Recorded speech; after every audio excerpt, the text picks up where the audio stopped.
قال الله تبارك وتعالى في كلامه المجيد أعوذ بالله من الشيطان الرجيم بسم الله الرحمن الرحيم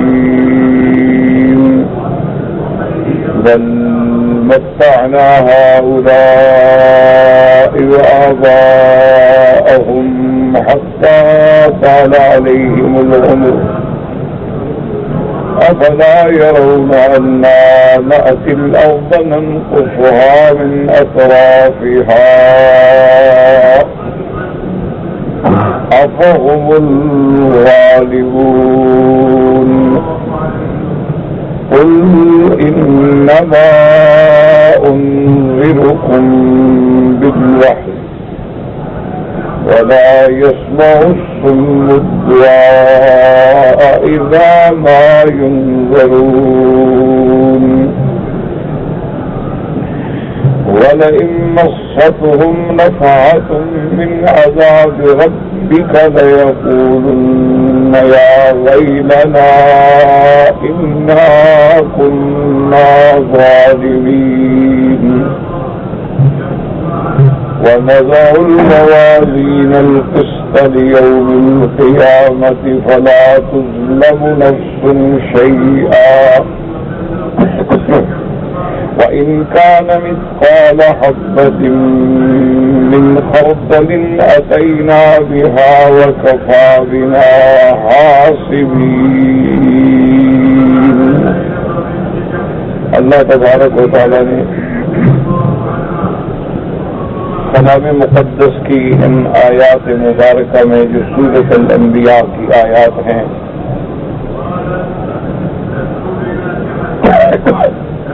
احوال مشرکین کا ذکر کیا ہے اور اس کے بعد ان کے لیے وعید ہے، تخویف ہے. تخویفات دنیاوی بھی ہیں اور تخویفات اخروی بھی ہیں. جیسا کہ اللہ تبارک و تعالیٰ کے قرآن پاک کے متعدد صورتوں میں آپ کر چکے ہیں کہ اللہ کے قرآن میں وعد بھی ہے، وعید بھی ہے. ایمان والوں کے لیے اللہ کے وعدے ہیں، ان کو جنت ملے گی، نعم ملیں گے، انعام ملیں گے، حور و قصور ملیں گے، تو یہ سب وعد ہے. وعید کا معنی ہوتا ہے کہ اگر کفر کرو گے، شرک کرو گے، تکذیب کرو گے تو اللہ تبارک و تعالیٰ کی طرف سے پھر عذاب ہوں گے، اور پھر ان عذابوں کے انواع کا ذکر کیا ہے قرآن پاک کہ جہنم کے درکات ہوں گے اور ان میں ایسے عذاب ہیں جو انسانی تصور سے بھی بالا تر، اس کو وعید کہا جاتا ہے. اسی طرح مفسرین کرام نے ان باتوں کو سمجھانے کے لیے ان کی ایک دوسری تعبیر بھی فرمائی ہے. ان نے فرمایا کہ قرآن پاک میں بشارات بھی ہیں اور تخویفات بھی ہیں. بشارات کا معنی یہ ہے جیسے اللہ فرماتے ہیں بشر الذین آمنوا وعملوا الصالحات، کہ جو لوگ ایمان لائے اور عمل کیے بہتر ان کو آپ خوشخبری دیں کہ ان کے لیے اللہ نے ایسے باغات تیار فرمائے ہیں جن کے نیچے نہریں بہتی ہیں. تو یہ مبشرات ہیں، بشارات ہیں، تبشیرات ہیں. اور اسی طرح تخویفات بھی ہوتی ہیں. تخویفات کا معنی ہوتا ہے جیسے اللہ نے فرمایا کہ جہنم جو ہے وہ عدت الکافرین، کافروں کے لیے جہنم ہم نے تیار کر رکھی ہے. جیسے اللہ نے فرمایا وقودها الناس والحجارہ، وہ جہنم ایسی بلا ہے کہ جس کا ایندھن جو ہے انسان ہے اور پتھر ہے. اسی طرح اللہ تبارک و تعالی نے فرمایا قرآن مقدس میں کہ وہ جب جہنم پر پیش ہوں گے اور جہنم اللہ تبارک و تعالی ان کے سامنے لائیں گے تو جہنم سے ایسے آواز ہوگی تقاد تمیز من الغیظ، گویا کہ غصے سے پھٹ جائے گی اور اپنے اس حدود سے باہر نکل جائے گی. تو یہ تخویفات. تو اس کو مفسرین کرام نے قرآن مقدس کے سمجھانے کے لیے اصطلاحات تفسیریہ میں فرمایا یہ تخویفات ہیں، اور پھر تخویفات جو ہیں اور وعید جو ہیں ان کی دو قسمیں ہوتی ہیں۔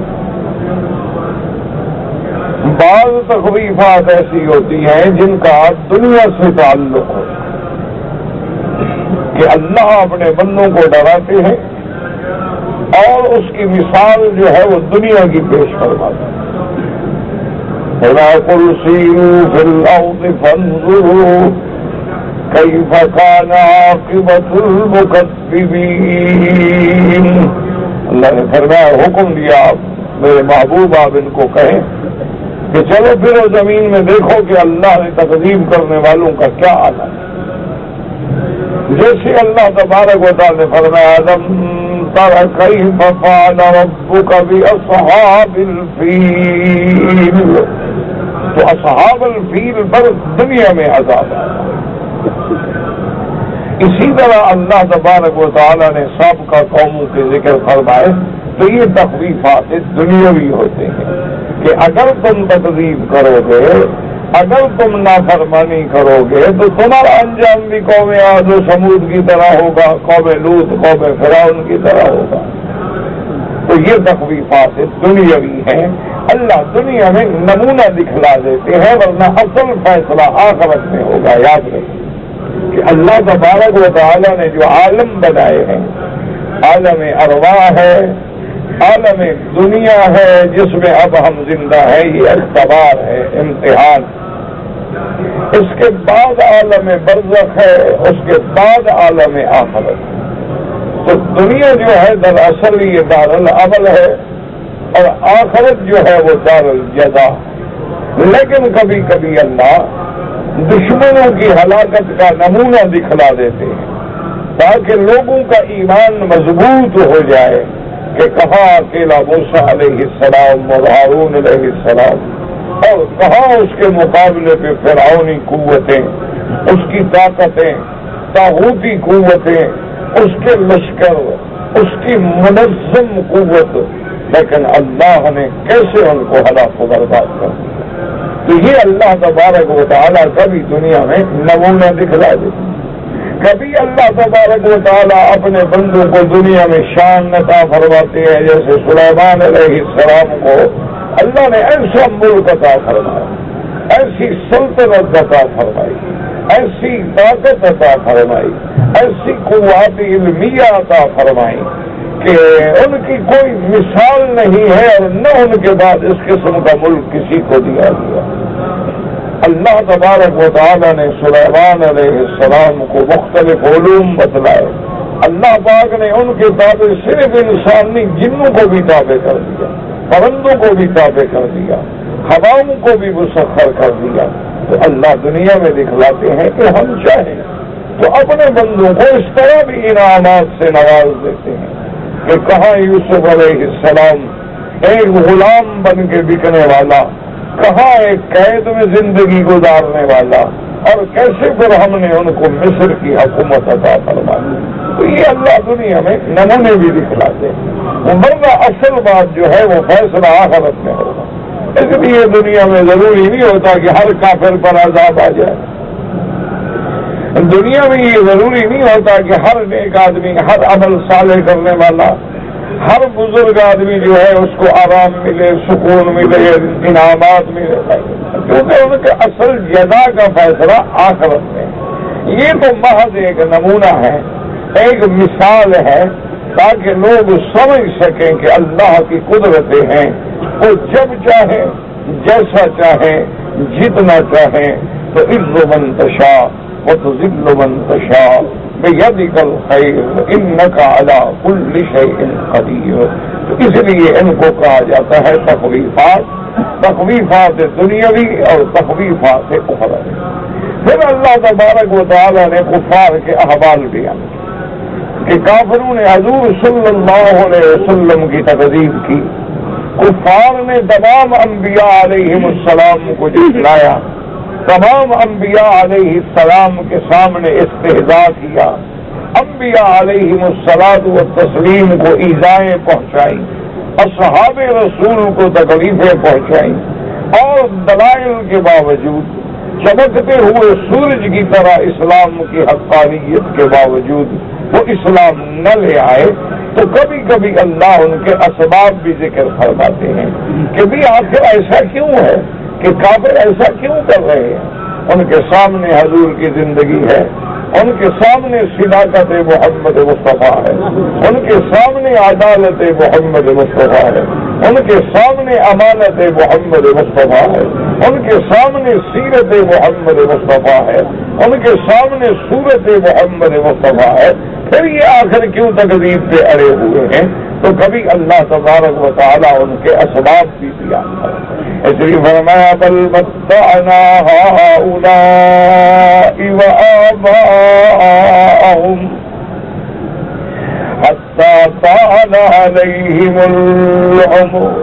اللہ نے فرمایا میرا مدنی صلی اللہ علیہ وسلم، ان کی تکذیب کی اصل وجہ یہ ہے کہ ہم نے ان کو، ان کے باپ داداؤں کو دنیا میں نفع کرانے کے لیے مہلت دی، وقت دیا، صدیاں گزر گئیں، سینکڑوں سال گزر گئے، آرام میں ہے، دولت ہے، طاقت ہے، حتی طال علیہم العمر، جب عمر زمانہ دراز گزر گیا تو اب یہ جو ہے بھول گئے اللہ کی طاقت، اب یہ بھول گئے اللہ کی قدرت کو، اس لیے یہ تکذیب پہ اڑ گئے کہ بھئی اگر ہم جھوٹے ہوتے تو اللہ ہمیں پکڑ لیتا، ہم اگر غلط ہوتے تو خدا ہمیں ہلاک کر دیتے، لیکن ہماری دیکھو باپ دادا صدیوں سے ہماری تو مکہ مکرمہ پر سرداری چلی آ رہی ہے، ہم مکہ مکرمہ کے وارث ہیں، مکہ مکرمہ کے مجاور ہیں، ہم بانی کعبہ ہیں، ہم حجاج کو سنبھالنے والے ہیں، اس لیے اللہ نے فرمایا کہ یہ لوگ جو ہیں ان کو اتنی مدت جو ذرا ڈھیل دی ہے اس ڈھیل میں یہ غرے ہو گئے، اس ڈھیل کے دھوکے میں آ کر یہ سب کچھ بھول گئے۔ اور اس کے بعد اب اللہ فرماتے ہیں فلا يرون انا نأتي الارض ننقصها من اطرافها افهم الغالبون۔ اللہ نے فرمایا میرے محبوب کیا یہ نہیں دیکھتے کہ انا ننقص الارض من اطرافها، کہ کیسے ہر طرف سے ہم زمین کو گھٹاتے جا رہے ہیں؟ اس کے معنی دو ہیں، ایک معنی وہ ہے جو جمہور مفسرین فرماتے ہیں کہ کیا انہوں نے غور نہیں کیا ہے کہ اسلام غالب آتا جا رہا؟ کیا یہ غور نہیں کرتے کہ اسلام کتنا کمزور تھا کہ حضور صلی اللہ علیہ وسلم کے ساتھ چند صحابہ 13 سالہ محنت میں صرف 80 آدمی اسلام لائے، تو اتنی قلیل قوت ہے، لیکن یہ نہیں دیکھتے کہ اب کیسے ہم بڑھاتے جا رہے ہیں کہ وہ پیغمبر جب ہجرت فرماتے ہیں تو اکیلے ہیں، اور اگر حضور صلی اللہ علیہ وسلم صلح حدیبیہ کے موقع پہ تشریف لاتے ہیں تو 1500 کا لشکر آپ کے ساتھ ہے، اور اس کے بعد حضور صلی اللہ علیہ وسلم فتح مکہ پہ تشریف لاتے ہیں تو 10,000 کا لشکر آپ کے ساتھ ہے، اور حضور صلی اللہ علیہ وسلم جو وقت گزرتا جا رہا ہے اسلام پھیلتا جا رہا ہے کہ زمین سکڑتی جا رہی ہے، کیا مانا کہ کفر اب گھٹتا جا رہا ہے، اسلام پھیلتا جا رہا ہے۔ اس لیے اللہ نے فرمایا فلا يرون انا نأتي الارض ننقصها من اطرافها، اور بعض علماء فرماتے ہیں کہ اللہ نے جب زمین پیدا کی ہے تو زمین پہ سب سے زیادہ جو ہے وہ پانی ہے، اور زمین جو ہے وہ تھوڑا ہے، حتیٰ کہ بعض علماء طبقات الارض کو جاننے والے فرماتے ہیں کہ یوں سمجھ لیں کہ صرف 1/3 جو ہے وہ زمین ہے، باقی 2 حصے جو ہے وہ پانی ہے۔ تو اللہ نے فرمایا دیکھتے نہیں ہے کہ ہم زمین کو گھٹاتے جا رہے ہیں کہ سمندر بڑھتے آ رہے ہیں، پانی بڑھتے آ رہے ہیں، زمین سکڑتی جا رہی ہے، زمین کم ہوتی جا رہی ہے، تو جیسے اس سے ہم گھٹانے پہ قادر ہیں اس کو فنا کر دینے پر بھی قادر ہیں۔ لیکن جمہور مفسرین نے پہلا ترجمہ کیا کہ اسلام کا غلبہ اور کفر کا سکڑ جانا، کفر کا مٹ جانا، اسلام کا چھا جانا، کہ پہلے دیکھیں آپ مکے میں کفار کا غلبہ ہے، پھر اسلام کا غلبہ آ گیا، طائف میں کفار کا غلبہ ہے، اسلام کا غلبہ آ گیا، عراق میں کفار کا غلبہ ہے، اسلام کا غلبہ آ گیا۔ اسی طرح مدینہ منورہ میں پہلے یہود ہیں، ان کا غلبہ ہے، پھر اسلام کا غلبہ آ گیا۔ اسی طرح آپ آگے جائیں، خیبر ہے، تبوک ہے، مدائن ہے، اسلام پھیلتا چلا گیا۔ اور صحابہ کے دور میں تو الحمدللہ ثم الحمدللہ کہ اسلام کی وسعت کا یہ عالم تھا کہ کسرا و کیسر مٹ گئے، اسلام پھیل گیا۔ اور اسی طرح سیدنا عثمان رضی اللہ تعالی عنہ کے زمانے میں اسلام ایک طرف اسپین تک پہنچا تھا اور دوسری طرف قازقستان تک پہنچا تھا۔ تو یہ اسلام کا پھیلنا اور کفر کا سکڑ جانا، اس کو اللہ تبارک و تعالی نے فرمایا افلا يرون انا نأتي الأرض ننقصها من أطرافها۔ آگے استفہام ہے افہم الغالبون، کیا کافر یہ سمجھتے ہیں کہ یہ غالب آ جائیں گے؟ کافر یہ سمجھتے ہیں کہ اسلام کو مٹا دیں گے؟ کافر یہ سمجھتے ہیں کہ دین اسلام کا نام ختم ہو جائے گا؟ اور یہ غلبہ فرمایا بالکل غلط ہے، یہی مغلوب ہوں گے، یہی ناکام ہوں گے، یہی نامراد ہوں گے۔ اسلام تو آیا ہی غالب ہونے کے لیے ہے، اسلام تو آیا ہی پوری دنیا پہ چھا جانے کے لیے ہے، اور اللہ اپنے نبی سے وعدہ پورا فرمائیں گے لِيُظْهِرَهُ عَلَى الدِّينِ كُلِّهِ وَكَفَى بِاللَّهِ شَهِيدًا۔ اللہ نے فرمایا میرا مدنی آپ کے دین کو تمام ادیان پہ ہم غالب کر دیں گے۔ اسی لیے ایک وقت آئے گا کہ اس روئے زمین پر یعنی جتنی اللہ کی سرزمین ہے اس پہ نہ یہودیت ہوگی، نہ نصرانیت ہوگی، نہ کوئی باطل مذہب ہوگا، صرف اسلام کا غلبہ ہوگا۔ یعنی حتیٰ کہ ہر مذہب جو ہے وہ ختم ہو جائے گا، ظاہری دعویٰ کرنے والے بھی مٹ جائیں گے۔ اس لیے اللہ فرمایا کیا یہ سمجھتے ہیں کہ یہ غالب آ جائیں گے؟ افہم الغالبون، یہ غلط۔ قل انما انذرکم بالوحی، آپ کہہ دیجئے کہ میں تو تم کو ڈراتا ہوں اپنی طرف سے نہیں بلکہ اللہ کی وحی بھیجی ہوئی۔ تو اللہ جو فرمائیں گے وہ کیسے غلط ہو سکتا ہے؟ اللہ کا فرمان تو کبھی غلط ہو نہیں سکتا۔ تو میں جو آپ کو وحید سناتا ہوں وہ اللہ کا حکم ہے، میں جن باتوں سے ڈراتا ہوں وہ اللہ کا حکم ہے، میں جس اسلام کے غلبے کی بات کرتا ہوں وہ اللہ کا حکم ہے، میں اپنی طرف سے تو کچھ کہتا نہیں۔ اور اللہ تبارک و تعالیٰ کا فرمان جو ہے وَمَنْ أَصْدَقُ مِنَ اللَّهِ حَدِيثًا، اللہ سے کون زیادہ سچی بات کہہ سکتے؟ وَمَنْ أَصْدَقُ مِنَ اللَّهِ قِيلًا، اس لیے فرمایا آپ ان کو بتلا دیجئے کہ میں خود نہیں کہہ رہا، انما انذرکم بالوحی، میں تم کو اللہ کی وحی کے ساتھ ڈراتا ہوں۔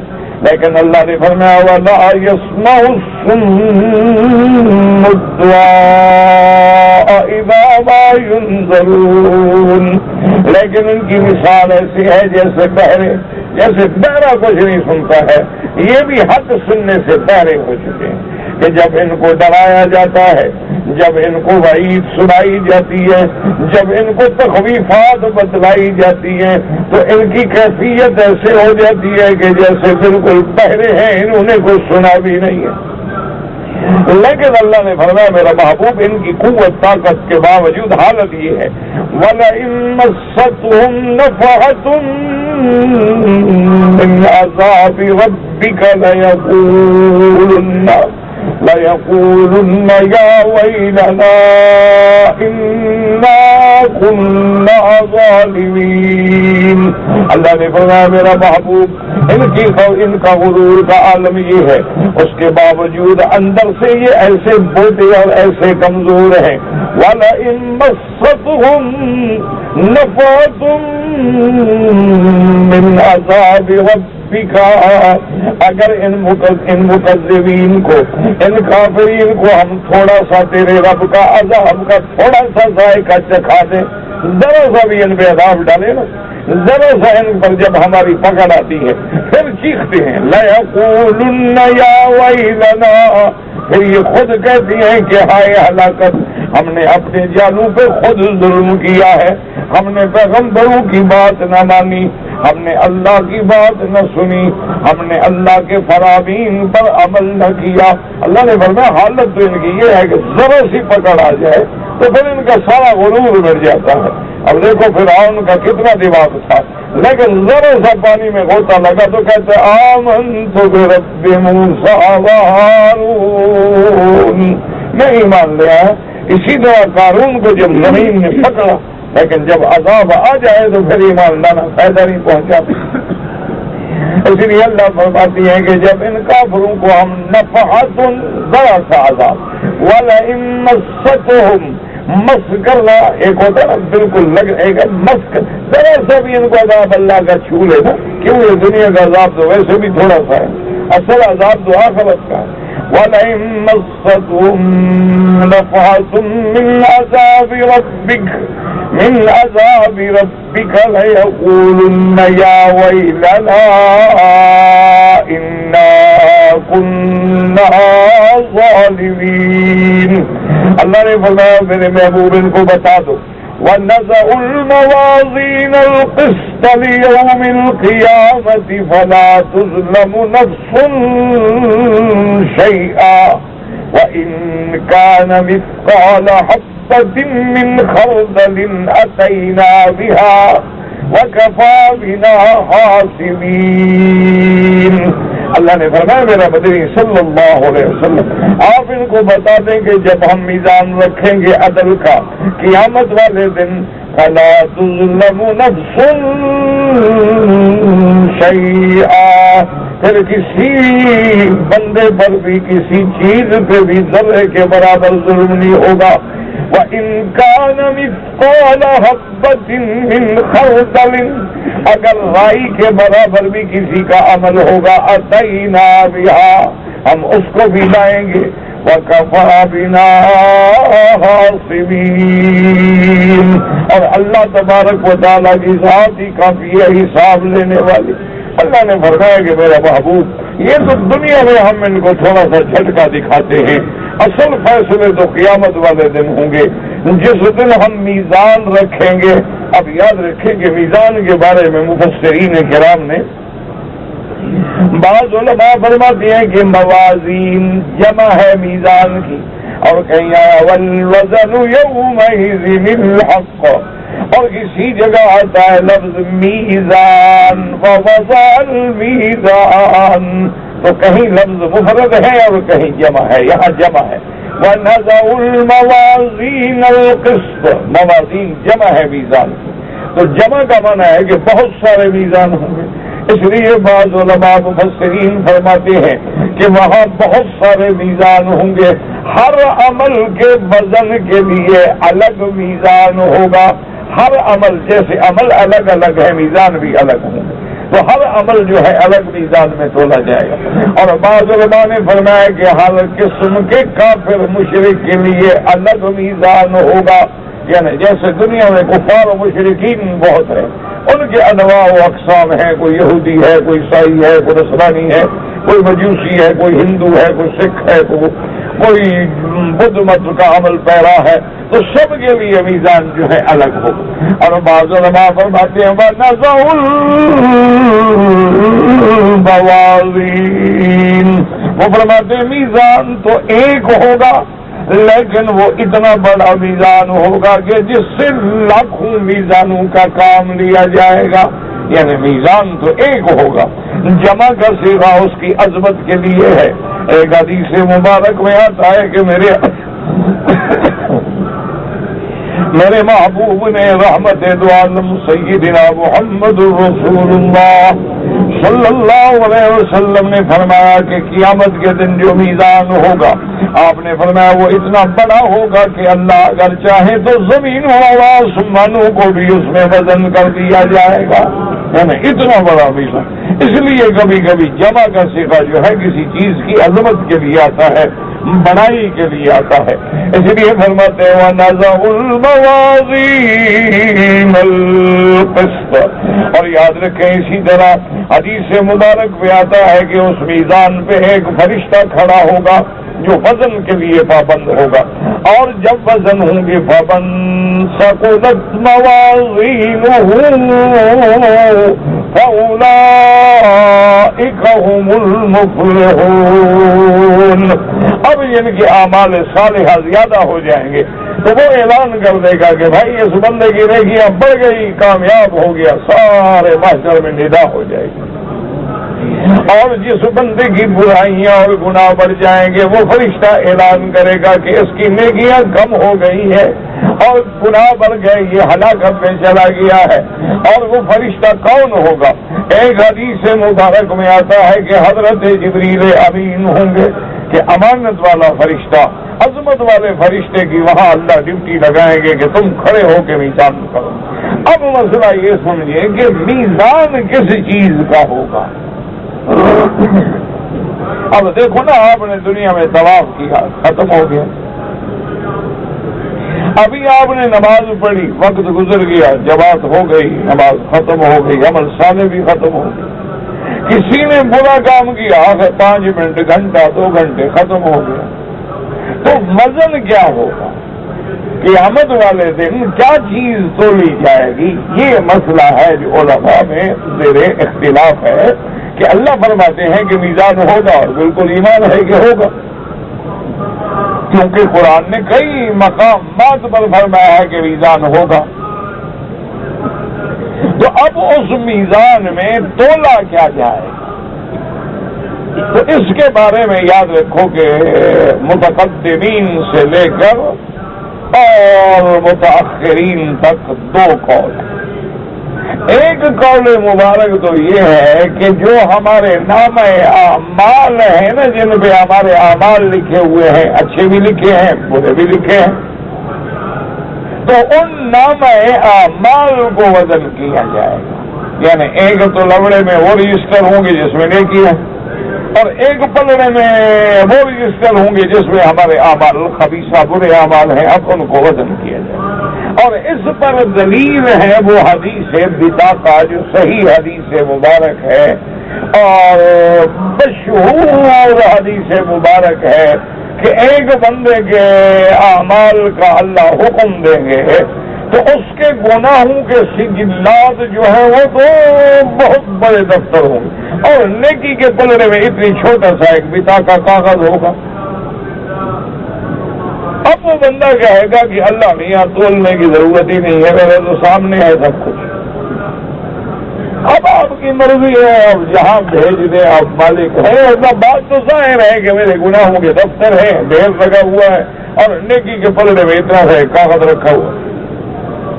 اللہ فرمائے گا نہیں میرے بندے، میں کبھی ظلم نہیں کرتا اپنے بندوں پہ، میں ظلم سے پاک ہوں، عدل ہوگا. اب اللہ حکم دیں گے کہ وزن کرو. جب وزن کریں گے تو وہ چھوٹا بطاقہ کاغذ جو بھاری ہو جائے گا، کامیاب ہو گیا. یا اللہ، یہ میرا کون سا ایسا عمل ہے؟ تو اب جب اس کو دکھایا جائے گا تو اس میں کلمہ شہادت ہوگا، لا الہ الا اللہ محمد رسول اللہ. اللہ چاہے تو اس ایک کلمے کی وجہ سے مغفرت فرما دے اور سارے گناہوں کو مٹا دے. جیسے الاسلام تہدم ما کان قبلہا، جب آدمی اسلام لاتا ہے تو اللہ فرماتا ہے تم پاک ہو گئے، تیرے سارے گناہ پیچھے والے ختم ہو. اسی طرح حضور فرماتے ہیں من کان آخر کلامہ لا الہ الا اللہ دخل الجنہ. جس بندے کا موت کے وقت آخری کلمہ زبان پہ کلمہ شہادت ہو تو حضور نے فرمایا سمجھو منزل آسان ہو گئی، جنت میں داخل ہو گیا. تو ایک کلمہ مبارک ہے. اسی لیے حضرت قاضی احسان مرحوم شیخ آبادی رحمت اللہ علیہ فرماتے تھے کہ جب ہم بچے تھے، چھوٹے 4 سال کے بچہ تھا، تو مجھے والدہ ہر بات پہ جب بھی میں آؤں تو کہ کلمہ سناؤ، تو میں کلمہ پڑھ دیتا لا الہ الا اللہ محمد رسول اللہ، انہوں نے یاد کرایا تھا. تو اب جناب میں کھیل رہا ہوں، گھر سے باہر گیا، پھر کلمہ سناؤ. کھانا کھانے کے لیے بیٹا کھانا بعد میں کھانا، پہلے کلمہ سناؤ. اچھا ابھی کوئی چیز مانگی کہ 4 آنے دے دو، شہ لیتے ہیں، 1 آنا دے دو، ان کا پہلے کلمہ سناؤ پھر 4 آنے لے لو. تو کہتے ہیں آہستہ آہستہ آہستہ. جب میں تھوڑا بڑا ہو گیا 5 سال کا 6 سال کا تو والدہ کی یہی روٹین لگی ہوئی. اب ہم پڑھنے لگ گئے، کچھ تھوڑا بہت پڑھ لیا، قرآن شریف پڑھنے لگ گئے، چھوٹی چھوٹی ابتدائی قاعدے پڑھنے لگ گئے. تو ایک دن میں نے چڑ کر ماں سے کہا کہ اماں جان یہ کیا آخر ہر وقت گھر میں آؤ کلمہ پڑھو، گھر سے نکلو کلمہ پڑھو، سو رہے ہو کلمہ پڑھو، اٹھو کلمہ پڑھو، کیا تم مجھے مسلمان نہیں سمجھتی ہو؟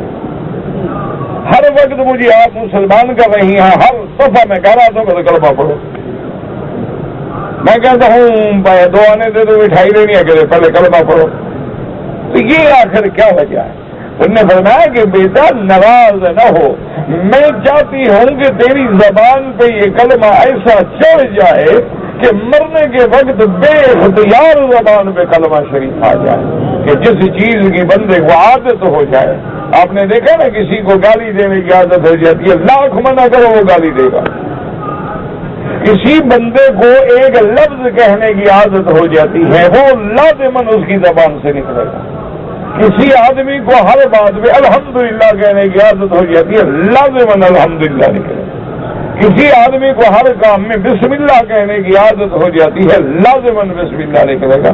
تم نے فرمایا کہ بیٹا میں تو تمہیں اس لیے بار بار کلمہ پڑھواتی ہوں کہ تمہاری زبان پہ یہ کلمہ اتنا رچ جائے، بس جائے، جم جائے کہ موت کا پتہ نہیں ہوتا، اچانک آتی ہے گھڑی تو زبان پہ خود بخود آ جائے لا الہ الا اللہ. اسی لیے یاد رکھیں کہ افضل الذکر لا الہ الا اللہ. آگے فرمایا کہ افضل ترین ذکر جو ہے وہ یہ کلمہ مبارک ہے، یہ کلمہ شہادت ہے لا الہ الا اللہ محمد رسول. اور اسی طرح جتنے اللہ کے اولیاء گزرے ہیں، چاہے وہ جس ملک میں تھے، جس جنس سے تھے، یہ سب کا متفق علیہ فیصلہ ہے کہ انہوں نے کہا کہ ہم نے جو کچھ بھی پایا ہے اسی کلمے سے پایا، کہ جو بھی اللہ نے ہمیں مقام دیا وہ اسی کلمے سے. اسی لیے اب بزرگوں کے مختلف راستے طریقے مختلف ہوتے ہیں.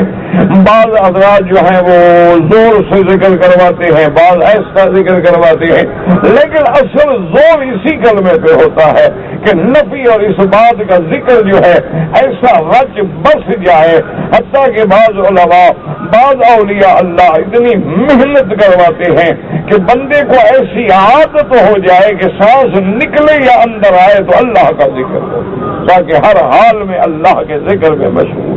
اور یہی ایمان والوں کی صفت ہے، لا یزال لسانک رطبا بذکر اللہ، ہر وقت تیری زبان اللہ کے ذکر سے تر و تازہ ہو. اللہ فرماتے ہیں جو میرے بندے الذین یذکرون اللہ قیاما، کھڑے ہیں تو میرا ذکر ہے، بیٹھے ہیں تو میرا ذکر ہے، لیٹے ہیں تو میرا ذکر ہے. اس لیے حکم ہے کہ لیٹنے سے پہلے بھی ذکر، اٹھتے ہوئے اٹھو تو ذکر، کھانا کھاؤ تو ذکر، پانی پیو تو ذکر، کپڑا پہنو تو ذکر، حمام میں داخل ہونا چاہو تو ذکر، حمام سے باہر نکلو تو ذکر، ہر حال میں ذکر ہو کہ بندے کی زبان جو ہے وہ اللہ کے ذکر پہ جاری ہو جائے.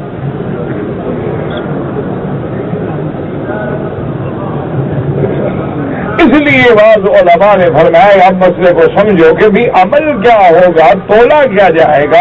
انہوں نے کہا کہ قیامت والے دن جب نامہ اعمال ہمارے پیش ہوں گے، ہر بندے کو نامہ عمل ملے گا، اور کرامن کاتبین نے جو لکھا ہے وہ سارے کا سارا محفوظ ہے، اس کو وزن کیا جائے. ایک حدیث مبارک بتا کا اسی کی تائید کرتی ہے. اور بعض علماء فرماتے ہیں کہ نہیں یہ بھی ہوگا، لیکن بعض علماء فرماتے ہیں کہ اللہ ہمارے اعمال کو ایک جوہر کی شکل دے دیں گے، ہمارے اعمال خود ایک شکل اختیار کریں. اچھے اعمال اچھی شکل میں، برے اعمال بری شکل میں. اس کی تائید قرآن پاک کی ایک آیت سے ہوتی ہے. فرماتے ہیں وَوَجَدُوا مَا عَمِلُوا حَاضِرًا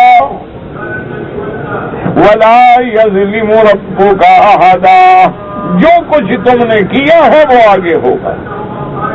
اچھا اب یہ نہیں ہوگا کہ زنا زنا کی شکل میں ہو، ایک ہے بھڑی شکل میں، جیسے کہ ایک حدیث مبارک میں آتا ہے کہ بندہ مر جاتا ہے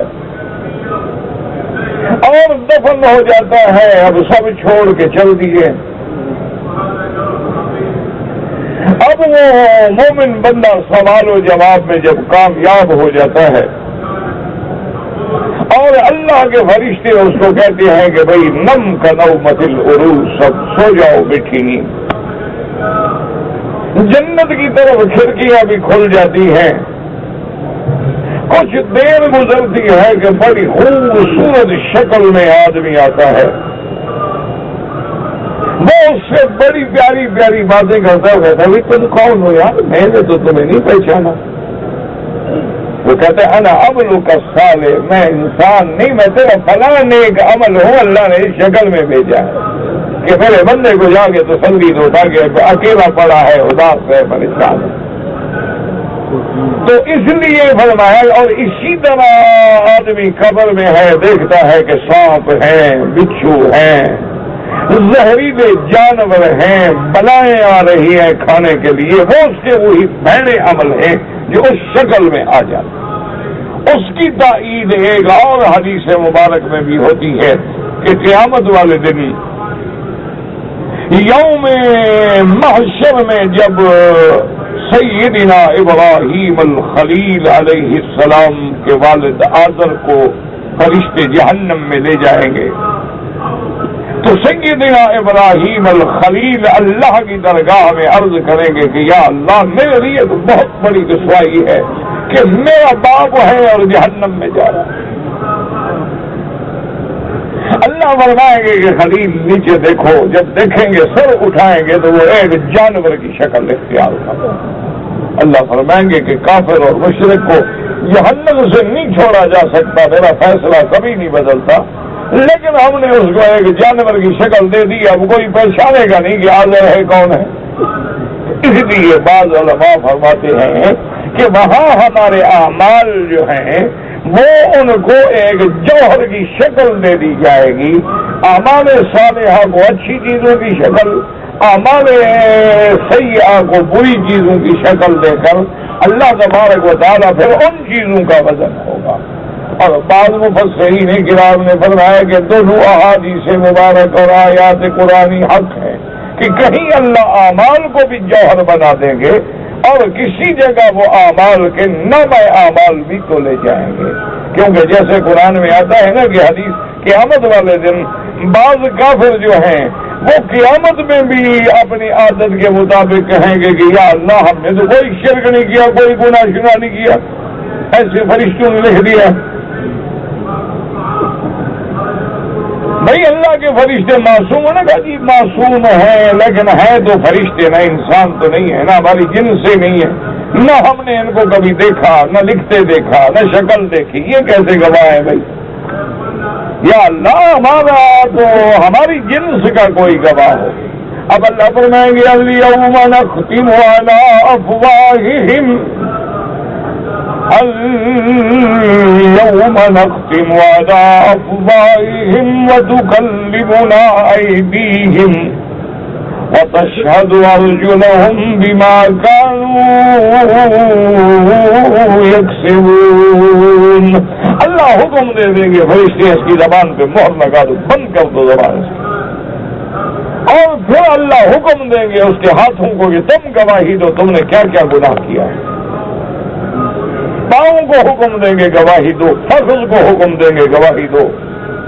تو اب بندے کے تمام اعضاء و جوارے جو ہیں وہ سب گواہی دیں گے، سب بول رہے ہیں ہم نے یہ کیا، ہم نے یہ کیا، ہم نے یہ کیا، ہم نے۔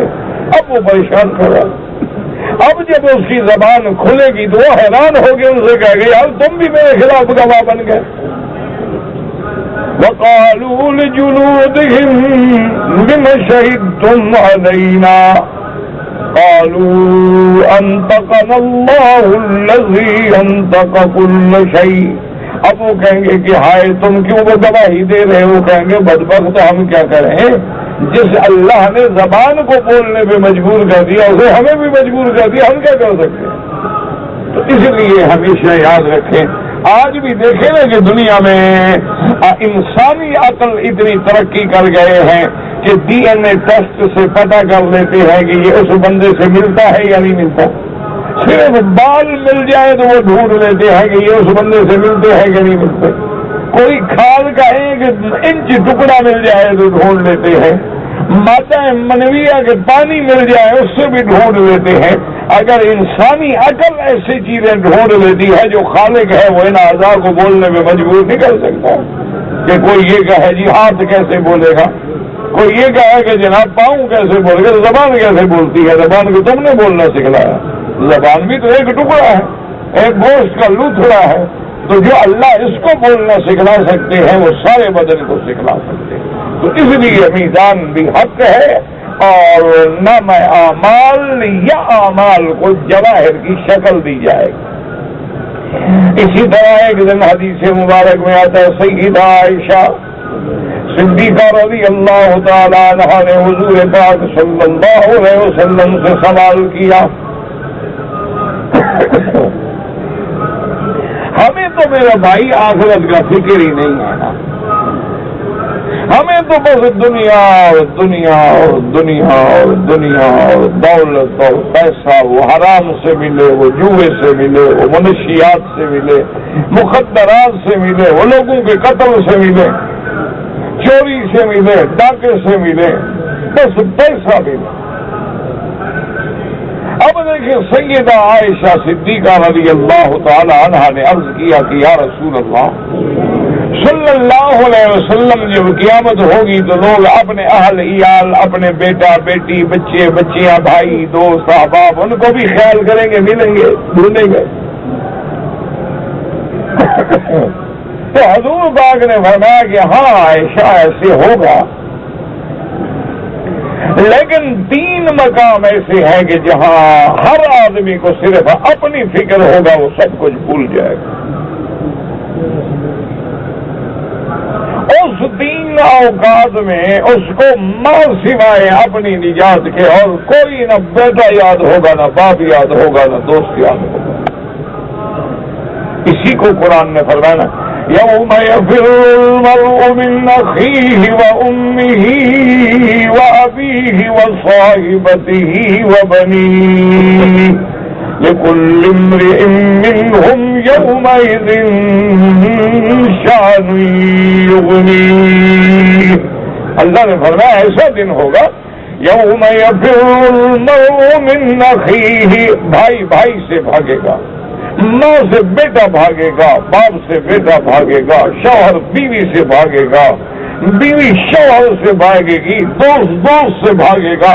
تو حضور نے فرمایا کہ 3 مقام ایسے ہیں کہ جہاں کوئی کسی کو نہیں دیکھے گا، نہ یاد کرے گا، اپنی میں پڑا ہوگا۔ تو بی بی عائشہ نے پوچھا یا رسول اللہ وہ کون سا وقت ہوگا؟ فرمایا ایک تو وہ وقت ہوگا جب میزان ہوگا اعمال کا، ہر کسی کو اپنی پڑی ہوگی، اس وقت کوئی یاد نہ، اس وقت بھائی یاد ہوگا، نہ باپ، نہ بیٹا، نہ استاد، نہ تعلق، نہ کسی قسم کا عہد کہ اللہ جانے میرا کیا نتیجہ نکلا۔ اور فرمایا اس وقت جب اللہ تبارک و تعالیٰ کا صحیفے کا حکم دیں گے، جب نامہ عمل تقسیم کیے جائیں گے، مومنوں کو داہنے ہاتھ میں ملیں گے اور کافروں کو بائیں ہاتھ میں، اس وقت بھی کوئی کسی کو یاد نہیں کرے گا۔ جب صحائف تقسیم ہوں گے تو فرمایا یہ دوسرا وقت ہوگا قیامت میں کہ کوئی کسی کو یاد نہیں کرے گا، سب اپنے اپنے فکر میں پڑے ہوں گے، سب کو اپنا لگا ہوگا کہ اللہ جانے مجھے کیا ملتا ہے، میرا نام عمل کیا ہوتا ہے، اور ملتا ہے تو میرے اس میں کیا ہے۔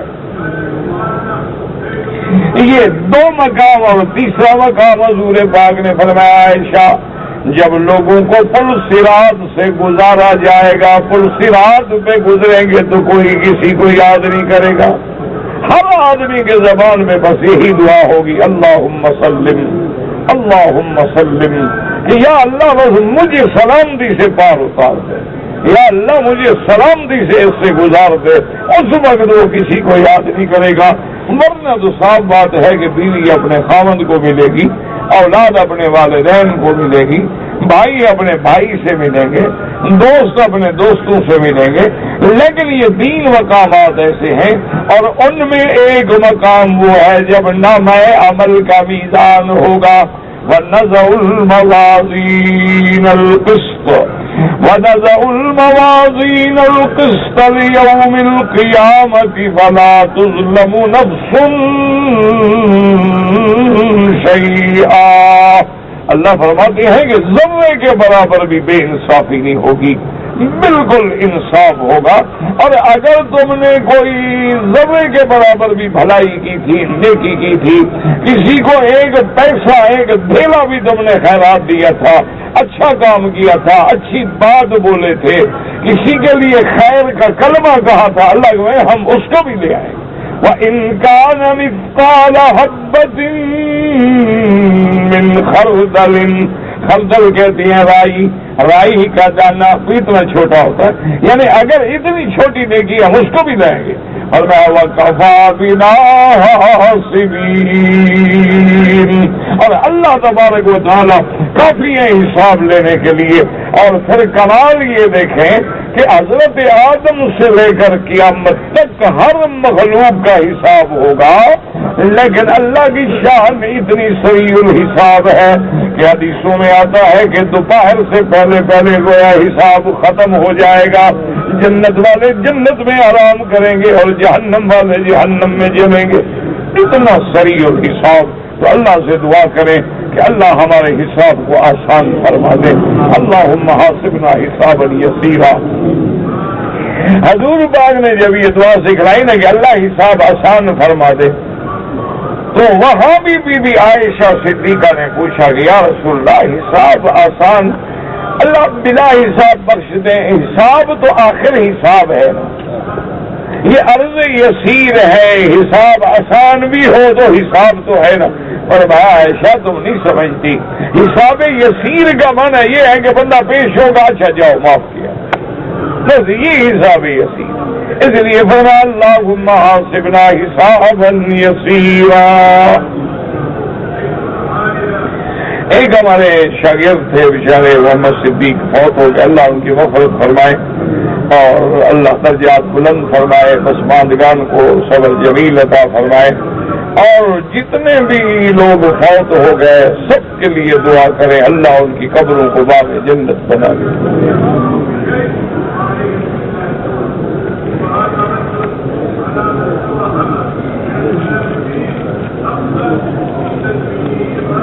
ایک آدمی نے ٹریکٹر خریدا ہے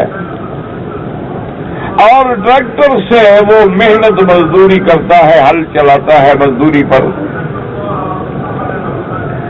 تو اب ٹریکٹر کی قیمت بھی زکوٰۃ میں شامل ہوگی یا صرف آمدنی پہ زکوٰۃ ہوگی؟ یاد رکھو کہ آلات جو ہیں، ٹریکٹر ہے، ٹیوب ویل ہے، زرعی مشین ہے اور چیزیں، ان آلات پہ زکوٰۃ نہیں ہوتی، ان سے جو آمدنی آئے گی اس کا حساب ہوگا سال کے بعد، کہ اب اس کی آمدنی جو ہے سال کے بعد تمہارے بیوی بچے خرچہ علاج معالجے کے بعد جو پیسہ نفع بچا ہے تمہارے پاس اس میں حساب کر کے 2.5% زکوٰۃ دو گے۔ اب آپ نے 3 دکان بنائے ہیں، اب ان کی 2000 کرایہ ہے، 6000 کرایہ ہو گیا، تو اب دکان کی قیمت تو 2 لاکھ ہے، تو دکان کی قیمت کو زکوٰۃ میں شامل نہیں کیا جائے گا، اس کی جو آمدنی ہوگی اس کا حساب ہوگا۔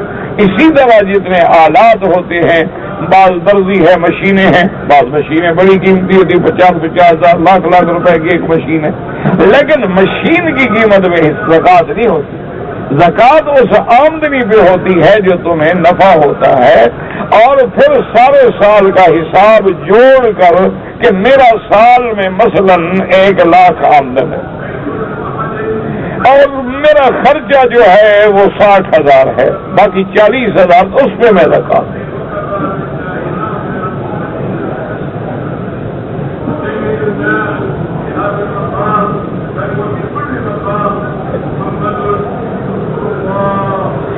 میں نے بارانی علاقے میں زمین رہن پر لی ہے. ایک تو ہوتا ہے رہن مانا مستاجری. زمین مستاجری بھی ہوتی ہے کہ جی ہم آپ سے 1000 روپے ایکڑ لیں گے. 100 ایکڑ زمین ہے 1 لاکھ دوں گا. بالکل جائز ہے, یہ تو کوئی بنا نہیں. اور ایک ہوتا ہے کہ میں نے پیسہ تو ادھار لیا ہے کہ جی آپ مجھے 1 لاکھ روپے قرضہ دیں. اب وہ کہتا ہے جی کل کو آپ میرے پیسے کھا جائیں, مجھے واپس نہ کریں تو کوئی چیز رہن رکھو اپنی. میں کہتا ہوں بابا دیکھو یہ میری 5 ایکڑ زمین رہن ہے, تو اب یہ زمین میری ہے, اس سے وہ نہیں فائدہ اٹھا سکتا کہ 5 ایکڑ کی کاشت وہ کرے اور اس کا فائدہ وہ اٹھائے. کیونکہ تو میں نے امانت رکھی ہے, رہن رکھی ہے کہ جب وقت آئے گا پیسے دے دوں گا, رہن چھوڑا دوں گا, کاغذ اپنا اٹھا لوں گا. تو ایک رہن کا یہ طریقہ ہے, اور اس سے پھر وہ زمین جس نے رہن رکھی ہوئی ہے وہ فائدہ نہیں حاصل کر سکتا. کیوں؟ مثلا قرضہ لیا میں نے 1 لاکھ, زمین رہن رکھی 5 ایکڑ. 5 ایکڑ سے وہ ہر سال 5000 کماتا ہے. 5 سال کے بعد اس نے 25,000 کما لیے. یہی تو سود ہے. تو اس لیے ہمیشہ ایک ہے مستاجری پر زمین دینا. جیسے ہمارے ملکوں میں رواج ہوتا ہے کہ بھئی 5,000 10,000, آج کل تو بعض علاقے ہیں جہاں 20,000 روپے ابھی قلعے کی مستاجری ہے, کہیں 15,000 ہے, کہیں 13,000 ہے, کہیں 5,000 ہے. جیسے جیسے علاقہ ہے. بعض علاقے جو ہے وہ کپاس کے ہیں, بعض علاقے جو ہے وہ گنے کے ہیں, بعض علاقے جو ہے ان میں یہ بڑی فصلیں نہیں ہوتی ہیں, چھوٹی فصلیں ہوتی ہیں. تو وہ جائز. واللہ عالم. میرا بھائی عمرہ کرنے والے پر یہ نہیں کہ عمرہ کرنے سے حج فرض ہو جائے, یہ غلط دماغ میں بیٹھا ہوا ہے لوگ. عمرہ ہے, حج. اب مثلا ایک آدمی ابھی انشاءاللہ سفر میں جب عمرہ کھلے گا عمرے پہ آئے, ضروری تو نہیں کہ سال بیٹھا رہے حج کرے. عمرے پہ آیا عمرہ کرے, چلا جائے, جب اللہ توفیق دے حج پہ آئے. یہ بات اس لیے کی جاتی ہے کہ مثلا میں آیا ہوں بالکل اشہر حج کے مہینوں میں نے عمرہ کر لیا ہے اور پہلے میں نے حج نہیں کیا ہوا, تو اب چونکہ استطاعت بھی ہے کہ 100-150 ریال کے خرچے سے میں حج کر سکتا ہوں, تو علماء فرماتے ہیں اب یہ حج کریں, کیونکہ اللہ نے مکے میں پہنچا دیا ہے, حج کے مہینے ہیں اور آگے اس کا کوئی خاص خرچہ بھی نہیں ہے. پیدل چلا جائے آدمی تو 50 ریال میں حج کر لیں. اچھا بسوں میں بھی جائے تو زیادہ سے زیادہ کیا لگے گا, 100 ریال لگ جائے. ورنہ عمرہ کرنا الگ چیز ہے اور حج کرنا الگ چیز, اور حج بھی زندگی میں ایک دفعہ فرض ہے, کوئی ہر سال فرض نہیں. باقی اللہ نے تیرے مقدر میں 100 حج لکھا ہے تو کرے گا. اللہ نے تجھ سے 50 دفعہ لبیک کہلوایا ہے تو 50 حج کرے گا. لیکن فرض حج جو ہے وہ زندگی میں ایک دفعہ ہے.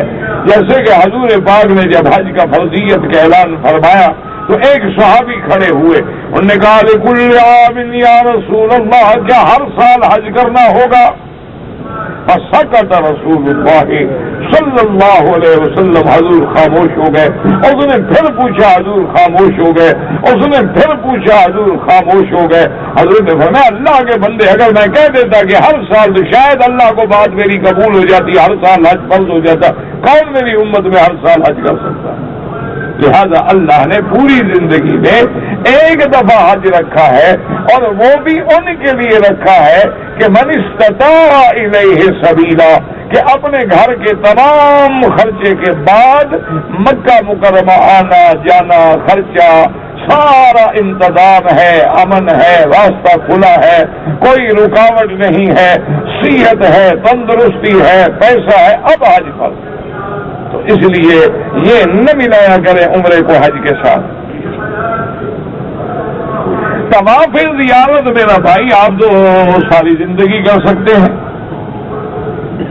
طواف زیارت اگر خدا نہ کرے کسی کا رہ گیا ہے تو اب بھی کر لے, کل کر لے, مہینے کے بعد کر لے.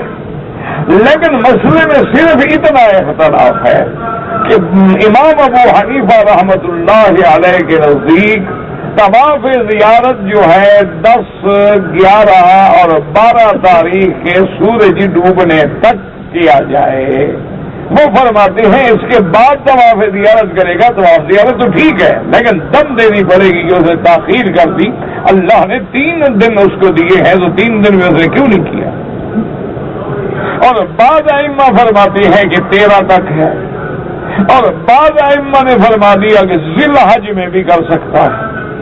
لیکن ایک بات پہ غور کریں، اسی لیے میں نے کئی دفعہ عرض کیا ہے، ویسے تو تمام ائمہ پر حق ہیں، اللہ ان کی قبروں پہ کروڑوں رحمتیں فرمائے، لیکن امام صاحب کی جو فقہ ہے نا، سوچ ہے، فہم ہے، وہ ماشاءاللہ بڑی گہرائی اور گہرائی سے ایک مسئلے پہ نظر ڈالتے ہیں۔ اب دیکھیں نا جی کہ طواف زیارت اگر نہ کرو تو بیوی حلال نہیں ہوگی۔ اچھا، بیوی نے بھی طواف زیارت نہیں کیا ہے تو خاوند پہ حلال نہیں ہوگی۔ آپ نے جناب 2 مہینے طواف زیارت نہیں کیا، 2 مہینے آپ بیوی کو نہیں ملیں گے تو آپ خطرے میں تو آ گئے۔ اور اگر آپ نے پہلے جلدی جلدی میں طواف زیارت کر لی، آپ نے بھی کر لیا، بیوی نے بھی کر لیا، تو خطرہ ختم ہو گیا۔ اب دونوں ایک دوسرے کے لیے حلال ہو گیا اور تحلل کامل ہو گیا۔ ایک تو یہ بات، دوسری بات یہ بھی دیکھنا ہے کہ حضور پاک نے کب کیا۔ رحمت دو عالم سیدنا محمد مصطفیٰ صلی اللہ علیہ وسلم نے 10 تاریخ کو آپ نے کنکری ماری، اس کے بعد قربانی فرمائی، اس کے بعد آپ نے سر مبارک پہ حلق فرمایا، پھر غسل فرمایا، کپڑے پہنے، خوشبو لگائے، اسی دن طواف زیارت کے لیے تشریف لے آئے۔ تو حضور کا عمل بھی ہمیں یہی سکھاتا ہے کہ جتنا جلدی ہو سکے ہم طواف زیارت پہ عمل کریں، تاکہ باقی جو ہے نا وہ تو ایک رعایت ہے، گنجائش ہے نا، ورنہ حضور کا اپنا عمل مبارک تو یہی ہے۔ اس لیے بہرحال اللہ تبارک و تعالی اگر کسی نے نہیں کیا ہے تو فوراً کرے، کیونکہ طواف زیارت حج کا فرض ہے اور اس کے بغیر حج مکمل نہیں ہوتا، اور دوسری سب سے بڑی بات یہ ہے کہ تحلل کامل نہیں ہوتا۔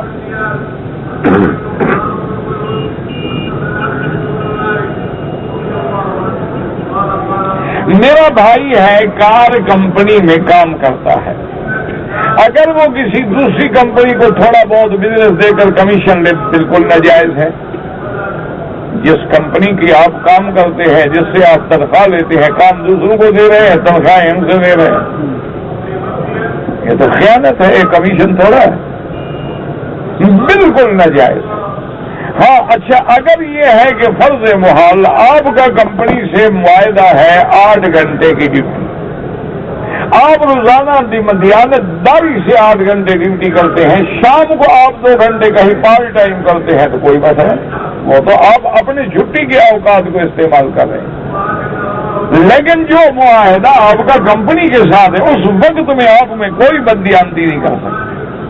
اچھا، اس چھٹی کے وقت میں یہ نہیں کر سکتے لوگوں کو اور کمپنیوں کا راستہ دکھلاؤ، آپ کام کریں، اپنی تنخواہ لیں، لیکن یہ نہیں کہ کام اپنی کمپنی کو دینے کے بجائے لوگوں کو دیتے رہیں، یہ بالکل خیانت ہے اور شریعت میں ناجائز ہے۔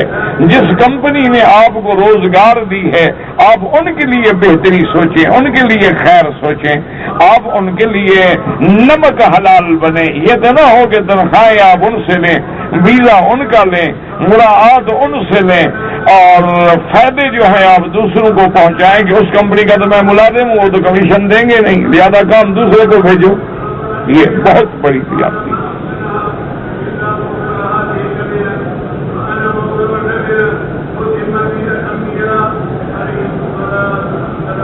یہ مسئلے میں کوئی عبارت ہے، بہرحال میرا اس سے کوئی تعلق نہیں۔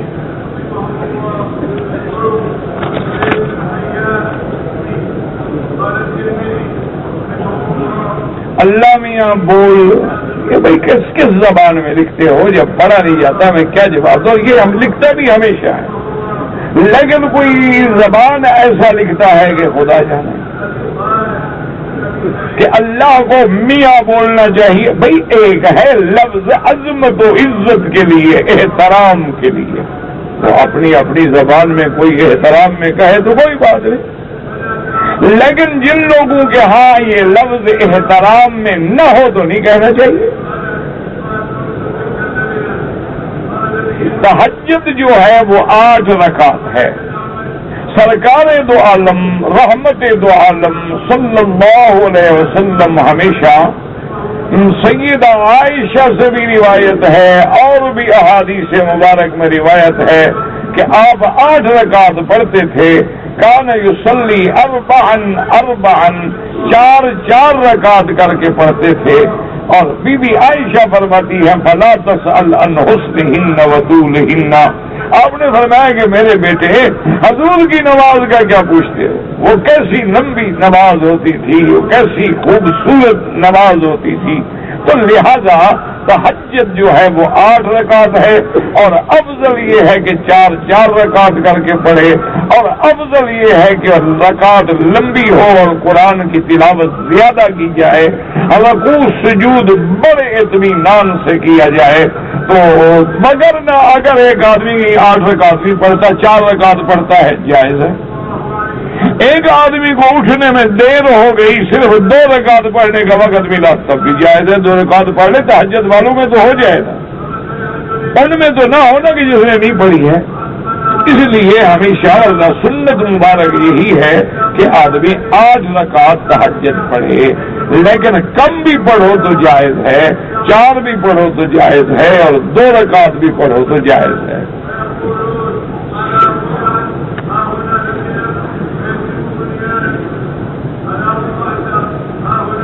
اگر ایک عورت کا ایام حیض ہے، 8 دن گزر گئے لیکن پھر بھی حیض بند نہیں ہوتا، تو احتیاط یہ ہے کہ 2 دن مزید گزار لے۔ 10 دن کے بعد بھی اگر خون آ رہا ہے تو وہ حیض نہیں ہوگا، وہ بیماری ہو، وہ استحاضہ ہوگا، اس میں نماز پڑھے، غسل کر کے نماز پڑھے، روزہ رکھے، ہر چیز حلال ہے۔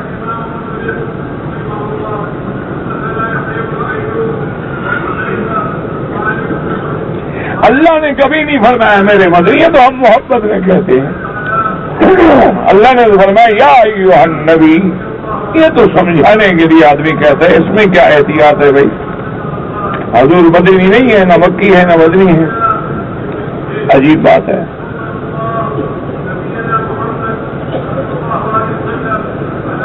میری والدہ حج پہ آئی تھی، بیمار ہو گئی، حج اور عمرہ تو کر لیا لیکن مدینہ منورہ نہیں جا سکی، حج مکمل ہو گیا۔ مدینہ منورہ کی حاضری کا حج سے تعلق نہیں ہوتا، اگر اللہ نصیب کرے تو سبحان اللہ۔